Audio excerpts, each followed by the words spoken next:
ನೀವು ಪ್ರತಿ ತಿಂಗಳು ಮೊಬೈಲ್ ರಿಚಾರ್ಜ್ ಮಾಡುವಾಗ ಒಂದು ವಿಷಯ ಗಮನಿಸಿದ್ದೀರಾ? ತಿಂಗಳಿಗೆ ಇರುವುದು 30 ಅಥವಾ 31 ದಿನಗಳು. ಆದರೆ ಈ ಟೆಲಿಕಾಂ ಕಂಪನಿಗಳು ಮಾತ್ರ ನಮಗೆ ಕೊಡುತ್ತಿದ್ದುದು ಕೇವಲ 28 ದಿನಗಳ ವ್ಯಾಲಿಡಿಟಿ ಮಾತ್ರ. ಪ್ರತಿ ತಿಂಗಳು 2 ದಿನ ಕಡಿಮೆ ಕೊಡೋದ್ರಿಂದ ವರ್ಷದ ಕೊನೆಯಲ್ಲಿ ನಾವು ಅರಿಯದೆ 1 ತಿಂಗಳ ಹೆಚ್ಚುವರಿ ರಿಚಾರ್ಜ್ ಮಾಡಬೇಕಾಗಿತ್ತು. ಅಂದರೆ ವರ್ಷಕ್ಕೆ 12 ಬಾರಿ ಅಲ್ಲ, 13 ಬಾರಿ ಹಣ ಪಾವತಿಸ್ತಿದ್ದೆವು.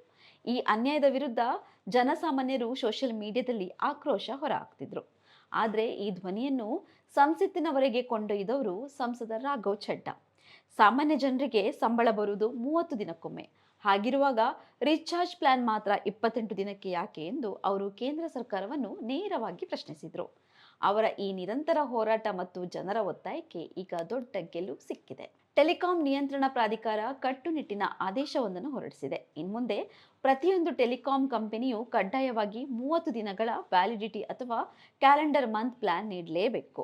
ಅಂದರೆ ನೀವು ಈ ತಿಂಗಳ 10ನೇ ತಾರೀಕು ರಿಚಾರ್ಜ್ ಮಾಡಿದರೆ ಅದು ಮುಂದಿನ ತಿಂಗಳ 10ನೇ ತಾರೀಕಿನವರೆಗೂ ಇರುತ್ತದೆ.